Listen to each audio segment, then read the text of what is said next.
my train of thought from the last video. So anyway, I moved to this new town. Back to the old town. Fucking place burns down. They jacked my rent. It wasn't like they weren't trying to tell me.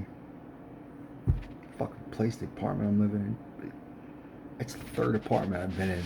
They fucking burned down on me.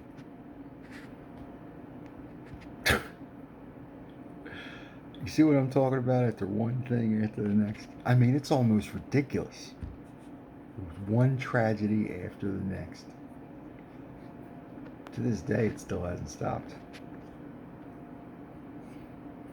this day, it still hasn't stopped. When I was a boy, my father used to torture me with, the Maloik. The Maloik. The Italian curse. Maybe that's what it was. My grandfather put an Italian curse on me. And just nothing's ever going to go right for me. The Maloik. I used to laugh at it when I was a kid. Maloik. It's real. It's real, alright. It's real, alright. Apartment burned down. Fortunately, I got an insurance settlement out of it. I ended up moving to another new apartment. Lived there in relative peace. I liked it because it was a more secure place. It had a security gate. It made me feel more secure, but people there knew my history. People talk, towns. They send their spies. When I'm trying to get a date every once in a while. They send their spies after me. Another sex cult type of thing. I think. I said, I'm not doing this. This one girl I knew I had the hots for. Like I said, it's easy to bed someone down. I mean, it's not a big deal for me. It ain't like I ain't done it before. I'll be happy to satisfy the ladies. It's that blackmail. It's that, what are you roping me into? Is it just the sex or is it something else? That's the problem. Nope, it's no big deal to bed down a girl or a lady. I'll service you. Give you some loving. Got no problem with it. Big girls. I like the big girls too. Big old boobies. Sex cults. Start realizing how ugly people are, how ugly people can be, and the reasons why. I started to think that maybe that's why my brother freaked out on me. Maybe my brother was a part of something. And that his attempts to demean and diminish me were to own me in some fashion. My own brother, who I declared love and compassion for. Maybe he was trying to rope me into something.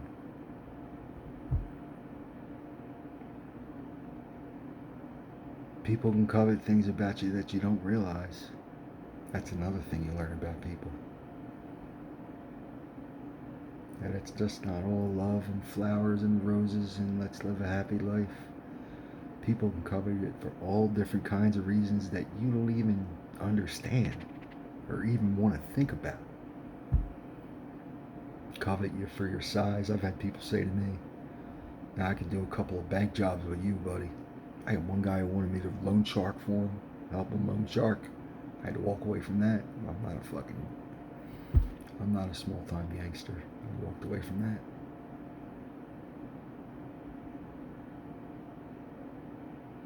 I never wanted to be any of these things that these people have tried to rope me into.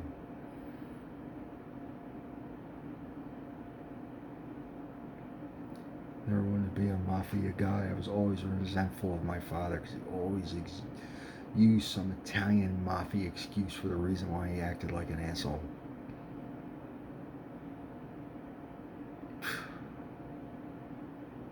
That's one of the reasons why I hated my family too. And I was always talked about it. I said to my grandfather one time, I did say it to him.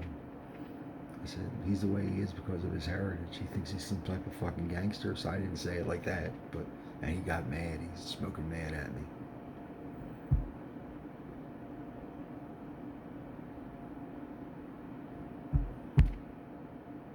A lot of people out there want to be gangsters and want to be thugs, especially in New Jersey. Not me. I just wanted to be another Ronald Reagan. Political science. I wanted to be a clean politician. Selfless politician, the way I was selfless as a corrections officer. Do things for not just the salary, but do it out of duty, honor, want to do a good job for public service. You know, take the hits, take the blows, and not be corrupt while doing it.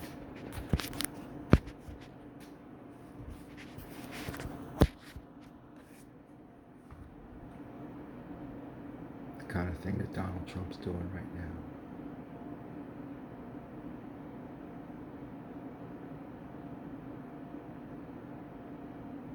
The kind of thing that President Trump is doing right now.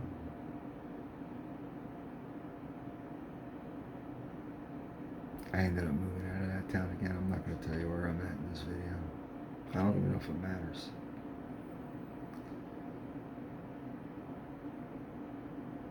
But when Trump got elected, I started to put some of these pieces by bringing back together Donald Trump. I'm not talking in a financial way. Like I said, I had money to support myself, just, myself, nothing fancy, just enough to live reasonably. I had that kind of money, but I still didn't have it right in the head. When Donald Trump was elected, I started putting the pieces back together again.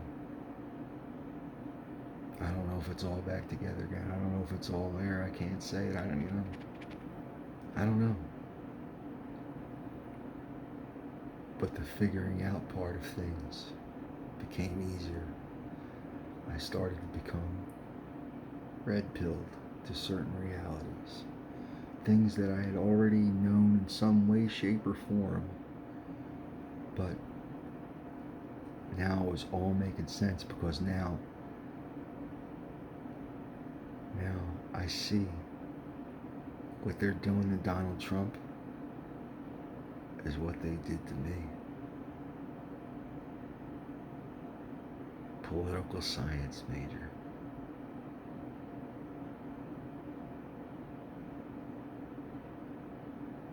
I did tell you the story. Did I mention this earlier in some other video? I'll tell you the story again.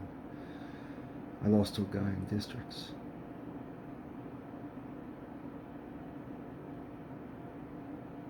And then I wrestled him again 2 weeks later in regions. And I pulled something out of my ass, something that was a total surprise to me. I just let go of myself. And I practiced this move all year. It's called a fireman's carry. If you're a wrestler, you know what it is. And big fat heavyweights don't do fireman's carries. They never do it. That's why I practiced it.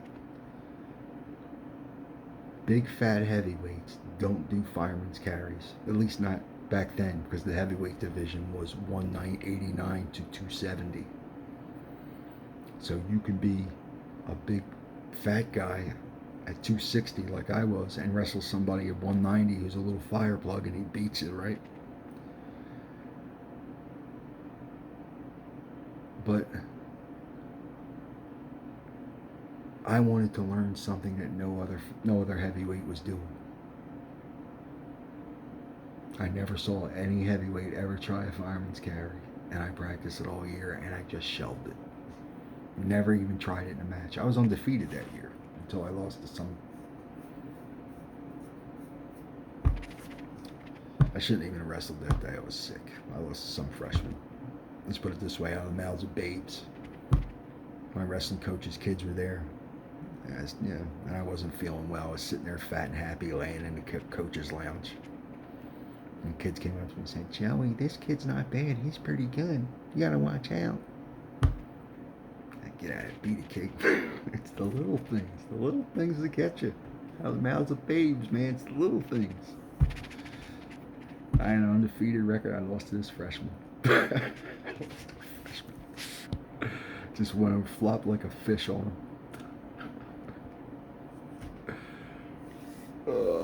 Right before districts. So I ended up losing the districts because I should have won.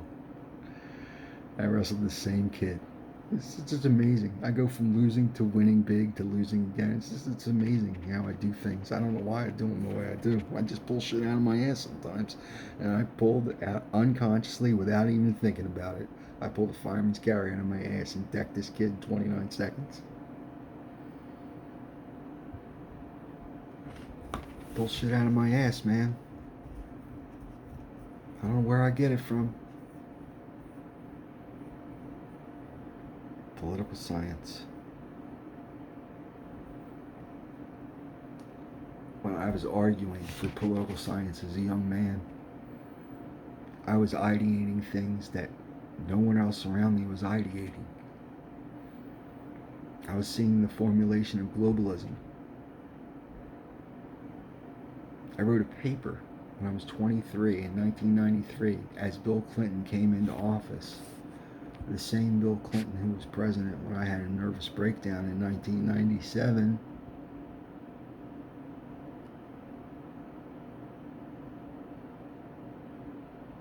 Who admitted to the MK Ultra program.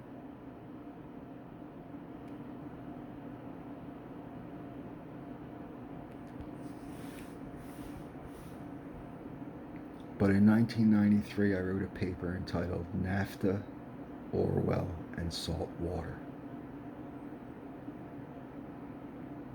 I likened the NAFTA trade pact, the brand new free trade agreement, which I was totally against in 1993 as a 23-year-old. 23-year-olds didn't care about that shit, especially guys like me. Guys like me just cared about getting laid. But I was ideating this stuff long before other people were. And if they were, they weren't teaching me it. I was pulling this shit out of my ass. NAFTA, Orwell, and salt water. What do we say when the liberals cry when Hillary lost? Salty tears. I had likened NAFTA to a sort of an osmotic process, to osmosis. It was, the United States was a high concentration of like a salt solution, and the free trade border between the United States and Mexico was a semi-permeable membrane, and the capital was going to flow south because that capital was going to the osmotic solution is going to seek an equilibrium, and most of it's going to go down, not up. It's not going to be a two-way street. And that was what I likened it to. And I took the NAFTA. The EU was just beginning to form. NAFTA was just happening, and there was also a Southeast Asian trading pact going on at the time in 1993. I studied all of this stuff, and I likened it to the Orwellian superstates, the 3 Orwellian superstates, and I actually gave a lecture on it on the paper. And I had somebody argue with me about it. I was very arrogant about it too. I thought I nailed it. I nailed it more than I ever could possibly have known. I did nail it.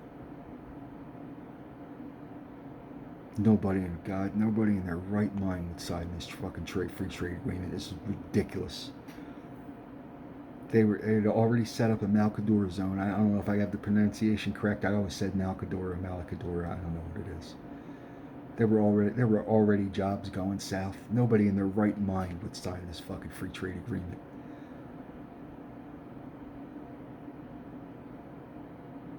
I was 23 years old in 1993. I had it right down to the salt water. I had Trump's presidency predicted. Right down to the fucking salt water. I studied this stuff a long time as a young man. Read all kinds of books. 1984, Brave New World, Animal Farm, studying cycles and patterns of history. That's how I started to connect it to my own personality. When you see cycles and patterns of history, you see cycles and patterns within yourself. You see cycles and patterns with other people. And you start to make connections that start to scare you. And you start to be vocal about it. I started to be vocal about it. Maybe that's another reason they hit me. Maybe I was getting too smart for myself.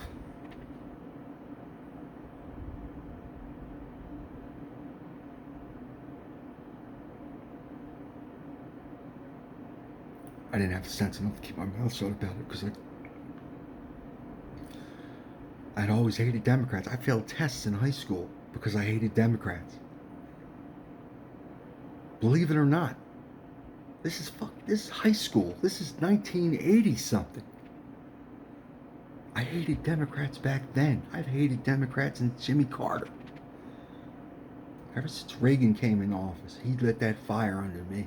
They told me when I was a kid, this is not a democracy, and Reagan made me believe we could have a democracy. High school, I hated Democrats. I despised them.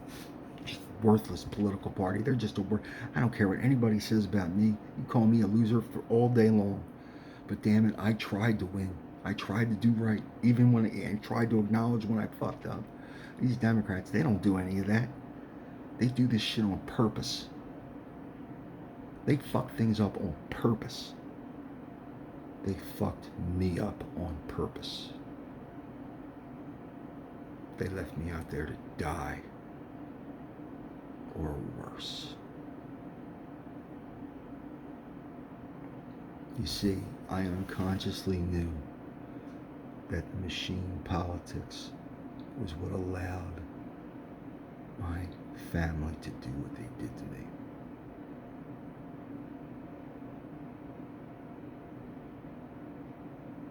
The machine politics enabled it all. The fucking Democrat Party, the machine politics of Camden, the machine politics of South Jersey. And I was going to change the world by being a Reagan Republican.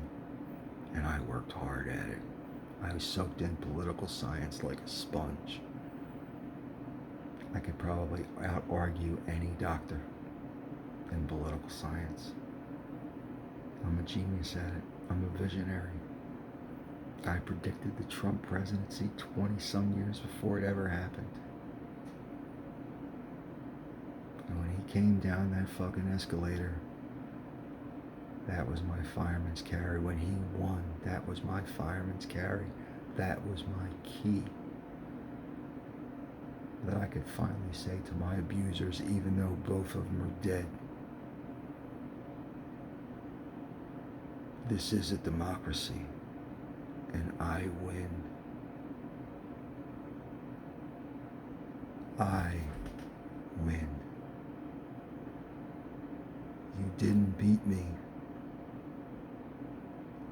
You rubbed my face in the dirt. You humiliated me at every twist and turn, but you didn't beat me because there are still 4 lights. 2 plus 2 still equals 4.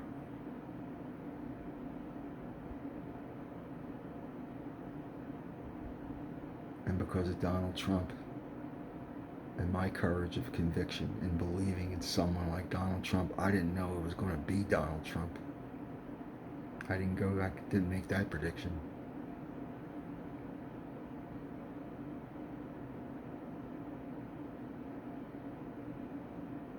I went from being a worthless piece of garbage to a nearly completely validated human being because of that fireman's carry, because of my understanding of political science. Trump won that election in the most epic fashion possible. The greatest political victory in world history, democratic political victory in world history. And he's taking revenge for me.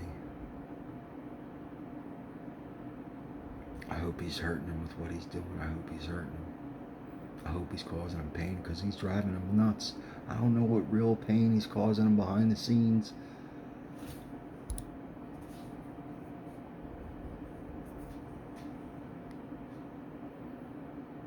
I don't know what real pain is causing him behind the scenes. I don't know. But believe me, when I was a young man, it was my life's ambition to destroy the Democrat Party. And they tried to do it to me first.